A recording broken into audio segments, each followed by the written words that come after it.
Grok has never seen anything like it. It is enormous, it is metal, it does not move, but it looks like it could crush everything he has ever loved without even noticing. He stands at the edge of the tree line. He does not breathe, he just stares. The thing is a tank, a modern main battle tank sitting alone in an open field. 60 tons of steel, tracks, and a very long gun pointed at absolutely nothing. It is not doing anything. It is simply existing. And somehow, that is the most terrifying thing Grok has ever encountered. His brain, by the way, is the same size as yours. Archaeologist Francesco, whose work at Blombos Cave in South Africa uncovered engraved ochre pieces dating back 75,000 years, has argued that early Homo sapiens were operating with full symbolic thinking capacity long before we give them credit for. Grok is not a simple creature. He has made tools, tracked animals across hundreds of kilometers, and navigated by stars.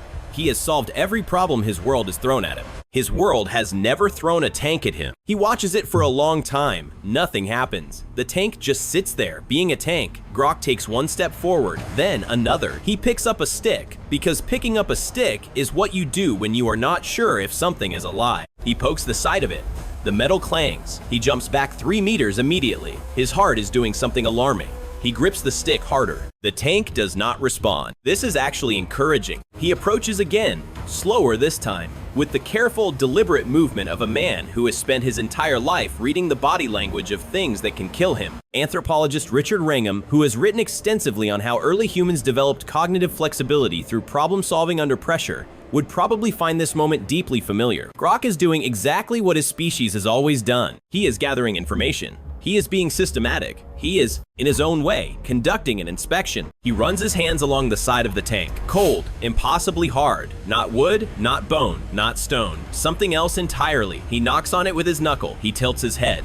He knocks again. He has no framework for metal at this scale. The closest thing he knows is a river stone, smooth and dense. But this is different. This is wrong in a way he cannot name. Then he finds the hatch. It is on top. He climbs up, because of course he does, because Grok climbs things. 40,000 years before the first ladder was invented, his people were scaling cliff faces and tree canopies without a second thought. Getting on top of a tank is, honestly, not that impressive for a man of his background. He sits on top of it. He looks around. He is very high up. He nods slightly. This part he understands. High ground is good. High ground means you can see threats before they reach you. He finds the hatch handle. He pulls at it. It resists. He pulls harder. He applies the full-focused, problem-solving energy of a species that invented the spear, the needle, and the rope. The hatch opens. He looks down into the tank. It is dark inside. It smells like metal and oil and something chemical he has no word for.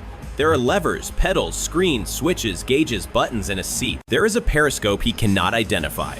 There are wires going everywhere. It looks, to Grok's eyes, like the inside of an animal, like a very strange, very mechanical animal that someone has somehow hollowed out and filled with incomprehensible objects. He lowers himself inside. Archaeologist Ian Tattersall, who spent decades studying the cognitive leap that made modern human behavior possible, describes the human mind as uniquely able to recombine existing information into new ideas. Grok cannot know what any of this machinery does, but he can observe.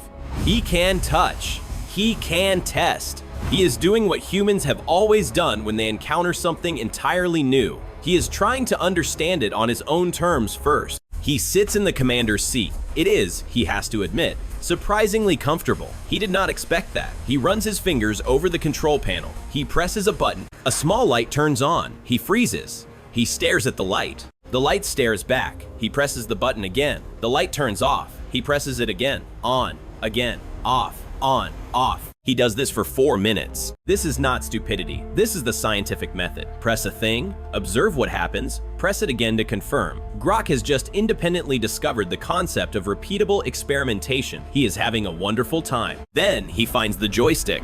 He wraps both hands around it and pulls. Something under him groans. He pulls harder. The tank's engine, which has been idling quietly this entire time, a detail Grok did not register because the sound was outside his threat recognition range, suddenly lurches. The tracks engage. The tank moves. Grok goes extremely still. The tank moves again. He has not let go of the joystick. The tank is now driving. Grok is now driving the tank. Neither of them planned for this. He pushes the joystick sideways. The tank turns. He pushes it the other way. The tank turns back. Something clicks in Grok's brain with an almost audible sound. He knows this, not the machine, but the principle. You pull left, it goes left. You pull right, it goes right. This is the same as steering a canoe with a paddle. The same as guiding a sled on a hillside. The same as using a stick to move a heavy log by leverage. The tool is different. The logic is identical. The human brain, faced with a completely novel mechanism, finds the underlying pattern and grabs onto it immediately. The tank is now moving through the field at approximately 12 kilometers per hour. Grok is not afraid. Grok is in fact grinning. He has no idea what the gun is for. He assumes it is a very long stick for poking things at a distance, which is not entirely wrong. He does not touch it. He is smart enough to know that the largest, most prominent feature of an unknown object is probably not the thing you experiment with first. He focuses on the movement. He focuses on the control. He focuses on the entirely new and extraordinary sensation of being inside a moving metal animal that does exactly what he tells it to do. The Shanidar Cave excavations in northern Iraq, which uncovered Neanderthal burials suggesting ritual behavior and emotional complexity, revealed something important about our ancient relatives. They were not passive creatures waiting for the world to happen to them. They shaped their environment. They made choices. They adapted with remarkable speed to whatever appeared in front of them. Grok, right now, is living proof of exactly that. He drives the tank to the edge of the field. He stops it because he has figured out how to stop it. He climbs back out through the hatch. He stands on top of the tank again in the afternoon light and looks back at where he came from. He does not entirely understand what just happened, but he knows this: the metal animal listened to him. He told it where to go, and it went there. In Grok's world, that makes it his. He taps the top of the tank twice with his palm. A gesture of acknowledgement, of respect, maybe, of ownership, definitely. And here is the thing. Here is the part that should make you pause. You, sitting in your car right now, which is also an enormous metal machine that goes where you tell it, using controls you learn to operate without fully understanding the engine beneath you, you are not so different from Grok in that field. You also do not know exactly how your car works. You also just learned which stick does what, which pedal does which thing, and you trusted the machine to follow your instructions. You learned it by doing it, by pressing buttons, by watching what happened, by pressing them again.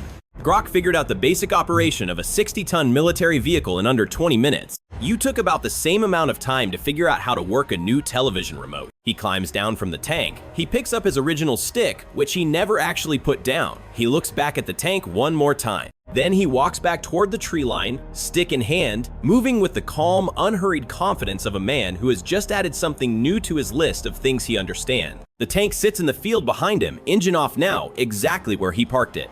Grok has never seen anything like it. He is fairly certain it has never seen anything like him either.